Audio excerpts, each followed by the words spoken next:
This is BBC Three Counties Radio. It's Roberto with you right through until 7 this Tuesday, chilly evening.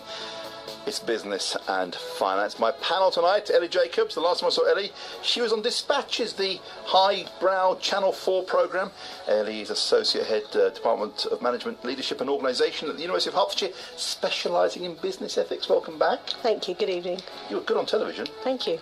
How long did you film for? Ages? Hours. And they're done for a little bit. That's correct, okay. Yes. Helen Meissner won Hertfordshire Businesswoman of the Year in 1990. She just set up a boutique record label, and their first discovery is a girl from Stevenage. Helen also started a musical foundation to help market Hertfordshire-based acoustic musicians. This led to a festival called Folkstock. Helen is a cancer survivor, and she's currently on her fourth husband. 4 husbands? Of all that, blimey. I might as well go home now. You told them everything. We'll find out more about you and what you're doing and all the awards you've won in your business environment. And Elton Bucock is from Buckinghamshire. He's the founder and current managing director of Urban Media. Why current? Are you planning to leave? Well, we've got to move on at some point, surely, but... Across beds, hearts and bucks. This is BBC Three Counties Radio. So Ellie Jacobs, Helen Meissner and Elton Bucock with us right through until 7. Panel, welcome to the programme. Should foreign investors buying up London property be subjected to increased taxes? Wealthy foreigners who have forced up house prices in London by investing in property in the capital look set to be hit by millions of pounds in new taxes. Helen Meissner, new to the panel tonight. Targeting foreign investors, good idea? I think there's an anomaly in the UK. We're often seen as a tax haven from the other countries in the world. They come here because they can sell their second property without getting any extra taxes. I think the interesting wording is that it says they want to raise the CGT, but actually there is none at the moment. It's a 0 to 27%, 28%. And I was trying to find out what it was before, and it is 0. Now that does seem quite a ridiculously low figure, and no wonder people are bringing their money in to London and buying properties. A lot of people in this country can't afford to buy them anyway, but I think there's a bigger picture here. So should we be doing more to entice these people, because they will come and spend, they'll buy this property and spend their money in London and further afield? Because I think the reality is a lot of people who work in London can't afford to live in London. They probably live places like Watford or Aylesbury or Luton and commute in.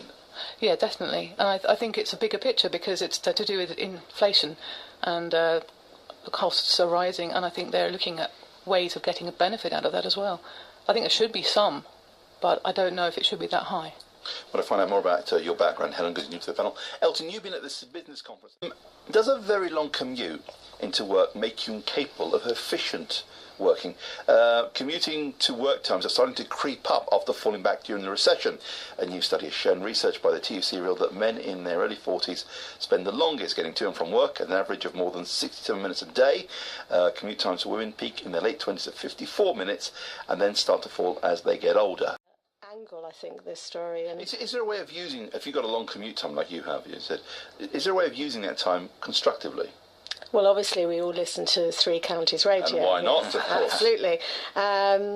But beyond listening to the radio, no, I think that's all you can do. You can't really talk on the phone. You can't work. I mean, what you're doing is listening to the radio or listening. So no, I don't think you can use it in a work sense. You can't. Yes. Helen. Well, I was thinking of the train journey, actually, when you talk about commuting, and I think you can use it productively. I think it can be very helpful for getting, particularly with laptops on computers, on trains now, everything is there. Outside peak hours, because if it's a peak rush hour, you're standing and struggling. But you're right, or a small phone. If you get a seat, you can do some stuff.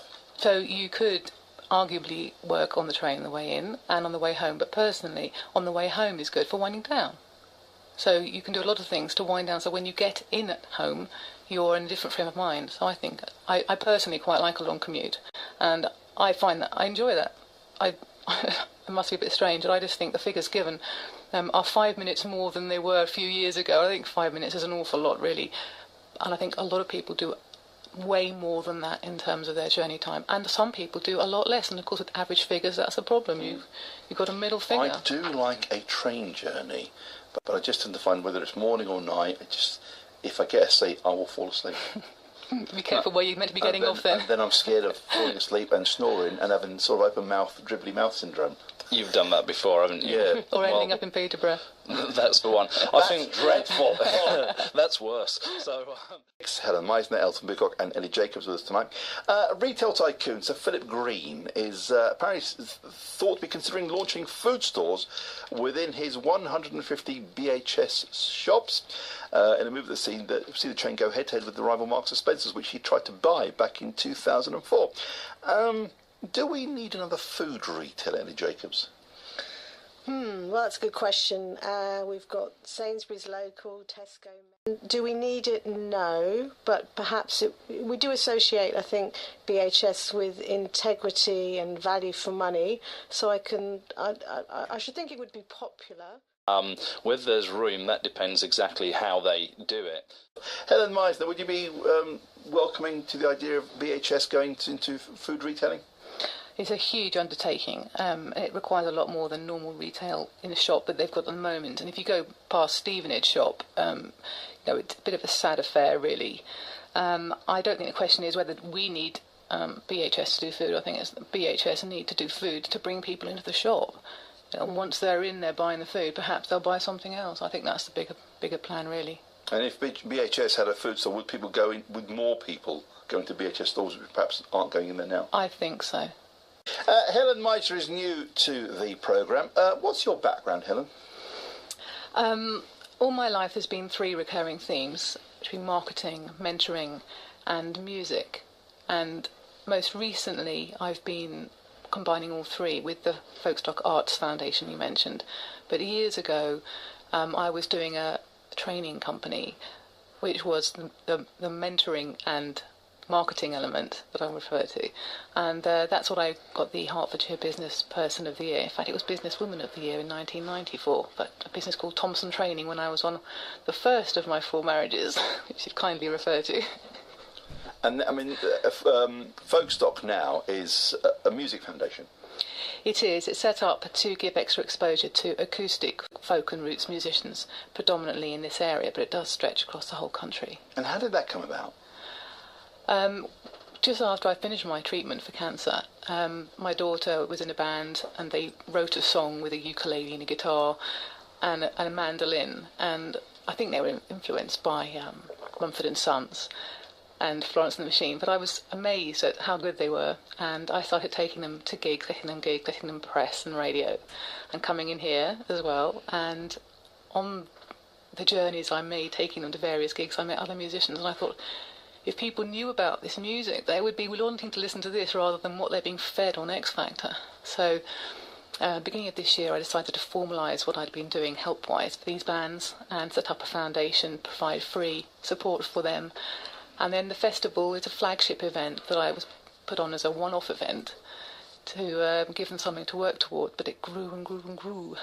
So how would you describe Folkstock now? Folkstock is an organisation which helps musicians get exposure, and there's various strands now. We've just started a record label with the first artist, Kelly Oliver, being released next week. In fact, on Nick Coffer's lunchtime show.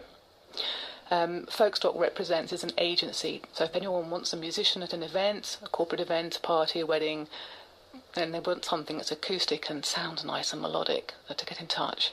Is it a good, I say business, but is it a good venture to be involved in? Are you enjoying it? I'm loving it. It's absolutely all-consuming. I wouldn't say it's financially beneficial at all, but I'm not in it for the money. I restructured my life 3 years ago. I paid off the mortgage, and so I'm able to have a bit more say in what I do and how I do it, and I'm loving it. It's fantastic. 26 minutes past 6. My guest tonight, Ellie Jacobs, Helen Meissner, you've just heard there, and Elton Bucock. Should directors feel guilty with average earnings up by 14%? Directors of top companies have seen their median earnings increase by 14% in the past year, driven partly by a huge rise in share-based long-term incentive payments, according to a new report. The bottom line here is, without going into the complicated details, is directors of companies are earning more money. Average pay hasn't increased anything like that figure of 14%. Is that fair, Elton? Well, it depends what's happening in those companies, and clearly if the people on the, let's say, the shop floor are not seeing similar rises, then no, I don't think it is fair. Helen Meissner. I think it's a way companies have used recently to disable the large percentage increases that their directors might have been given. And so offering them the long-term incentive plans with the share-based projects has meant that if someone does achieve what they're meant to achieve and the company has success, then they get a payment. And I think incentive-based performance is very important, and I think that people should be pleased that those salaries have been achieved based on the cashing in of those share options. And I think it's the acceptable face to success. This is BBC Three Counties Radio. You want to join in, you can text me 81333. You just need to start your text 3CR. The Business and Finance Hour with Roberto Perrone. BBC Three Counties Radio. My panel tonight, Elton Bucock, is from Buckinghamshire, founder and current managing director of Urban Media. I think he's waiting for a big buyer. Helen Meissner, who's from Hertfordshire and is the one of the people, well, I think the person behind Folkstock, the music festival, and Ellie Jacobs, who is associate head of Department of Management, Leadership and Organisation at the University of Hertfordshire. Very grand title, but she specialises in business ethics, which is a fast-growing industry. Elton, just to remind people what you do in your industry. Okay, we ethically build websites and promote websites. Hang on, he said ethically tonight because you're here. I approve. Thank you very much. Helen, do you use social media, modern media? It's the foundation I've based my foundation on, to be fair. Folkstock on Facebook and Twitter are the two strands that I've used almost exclusively. So how do you use them? Well, I set up accounts for all the artists that I was working with and helped them understand how to use them better. And same with Twitter. And then events that I put on, which I've got a free one coming up on the 8th of December in Hertford, for example. There's an event page called Folkstock Christmas Festival. And anyone can click on that on Facebook and they can see how they can become... can go to the event. It's free entry. It's 2 o'clock till 10. You know, those sort of things. I can post feeds about the artists, videos of the artists, links to their page, and then links to the website as well. And it's just a great way of getting people to know about everyone. You've got this event coming up in Hertford, you say. I mean, what are the big events as far as Folkstock is concerned? Well, Folkstock had a festival on the 21st of September in Hertfordshire. That was the flagship event and had 77 artists performing at it. I have got through to the finals of the UK Festival Awards for Best New Festival, which has put the cat among the pigeons, you could say, because I was expecting it to be a one-off. And now people are saying, when's the next one? Can I play the next one? Which is really good. And then there's events all through the year. And councils use me as well for artists. So this week's busy. Thursday we've got this light switch on at Welwyn. Got 3 artists playing there. Saturday, light switch on at Hatfield, 3 artists playing there. And people just ring up and say, have you got an artist for this or someone who could do that? Clear demand for it. When you organise a big festival like Folkstock, which you had a months ago, I mean, what are the complexities like in putting that together, in bringing so many people together at one point? It's something I hadn't done before, and I think I like a lot of things. If you knew what was involved, you wouldn't start. People said to me, how can one person arrange a festival? And I thought, well, it happens surely. But as I got more into it, I realised people have teams. I felt because it was my vision and I was going to be paying for it that I should have to make all the big decisions, just because it was unfair to bring someone else in on any other basis. People started coming through and coming forward to help though, which has been incredible. It was like organising one massive party, but the big thing I hadn't taken into consideration was the fact that it was a public event meant that all the health and safety issues surrounding food production, particularly, you have to have the loos in place, certain amount of loos, security. There's so many costs. It all sounds easy, but there are legalities and complexities to it. Generators, lighting, because it finished at 11, just before 11, so it was dark from about 8 in September, and so generators, lighting towers, police presence, health and safety, people, accidents and emergency on site. You would not believe, well, I couldn't quite believe, I just went along with it anyway. It's a big learning curve. Yeah, I've learned a lot from doing all aspects. You're going to ask me would I do it again. I think I would do it differently if I did it again. But well, I was going to ask you, because with these sort of music events, there's a big demand for it. And when you have one, people will call for another one and another one. And they tend to grow quite quickly. Yeah. And they tend to grow year on year. Can you grow yours? Are you able to grow it? Definitely. I mean, it seems to be Folkstock's become quite a brand representing fresh, cutting-edge acoustic folk and roots music. And I've been amazed at the amount of really good bands that have asked to play at the festival next year, bands that I've heard of. So it's definitely could grow. I feel I would like to have a venue that's less reliant on the outside world weather, because you can have a great event lined up, and if it's really... You might be the best organiser in the world, but you can't plan for the weather. Yeah, so I think I'd like to be less dependent. I was lucky. It was drizzly at worst. So definitely it can grow, and I feel actually it could become quite a big movement. Do large organisations have a moral duty to create jobs for the young? The food giant Nestle is to create 1,600 jobs for young people over the next 3 years and hundreds of paid work experience placements. That's paid work experience placements. The jobs will range from sales assistants to business management, as well as working on the shop floor. Nestle have said it will offer 300 paid work experience placements in its factories, offices and sales teams, as well as helping social enterprise group My Kind of Crowd to give skills and employability training to more than 12,000 school and college students. They don't want to be seen to be doing the wrong thing, but they're saying they're creating, 1,600 jobs, but presumably those jobs were going to be created anyway. They've earmarked them for young people, which is interesting in itself, because of course older people do need employment too. But no, I don't believe they have a moral duty. They have a moral duty to make money, to make more money for their shareholders. Helen Meissner. I looked into this because I think it's quite an interesting story, and my first feeling was it's a massive PR exercise. They do go on to explain that 300 of the jobs are 4-week placements.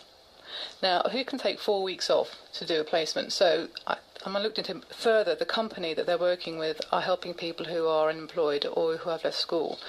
So teachers apparently said that the biggest barrier to employment is a lack of experience, and not having experience means you can't get the job in the first place. So to try and curtail that loop, they are offering this opportunity for lots of people, which is a very good idea. But anyone that's been on work experience knows that sometimes you can get a bit abandoned, and I think the success of the project will be largely down to what they do with them in those 4 weeks, how they monitor it and evaluate the benefit. But if it works well, nice to have it on your CV. Well, exactly. There is something to put on your CV. And it'd be great if there was. So if they've actually worked out objectives so they can measure people's success, and then they've got something to walk away with to then get another job, or within their own company, that's brilliant. This is Three Counties Radio. The Business and Finance Hour with Roberto Perrone. BBC Three Counties Radio. Helen Meissner, Ellie Jacobs and Elton Booker. So, can we talk about supermarkets? Should they be fined for their unfair price promotions? That's the call from the consumer rights campaigner Which. It's been monitoring what the big supermarkets have been up to since new rules were introduced by the Office of Fair Trading a year ago. Which says many are still doing things like increasing the price of a product before putting it on special offer. They put the price up and then it's on special offer and it looks like it's a good deal, but not so much, Helen. Yes, you have to be very vigilant and good at maths. I think definitely there should be some action taken and fines, and it should be public humiliation for the companies. And I think that will very quickly make a difference. Put the chairman of Sainsbury's in the stocks and throw tomatoes at them? Certainly, you could do a Facebook campaign or a Twitter. No, I think there's a lot of publicity around this today, and people have already been saying that it's wasteful to have these offers anyway. People are buying what they wouldn't expect to have bought and then throwing it away. So I think it's just developing the theme. Wastefulness is a big issue at the moment in all areas of life, and I think that the company should definitely be taken to task. Of course, the people always argue to combat this, go shopping with a list, and don't go before you've had something to eat. Go when you're full and take a list. Helen Meissner, where can people find out more about you and Folkstock? Folkstock Arts Foundation, artsfoundation.com. And for the consultancy and training and sales, it's helenmeissnermanagement.com. So Meissner's MEISSNER. And your next event in Hertford is on when? On the 8th, Sunday the 8th of December. Come along, it's free. And what will you have there? A baker's dozen of superb acoustic artists. It'll be a fantastic day. Panel, thank you very much indeed. Tonight we've had Ellie Jacobs, Helen Meissner and Elton Boocock. This is Three Counties Radio.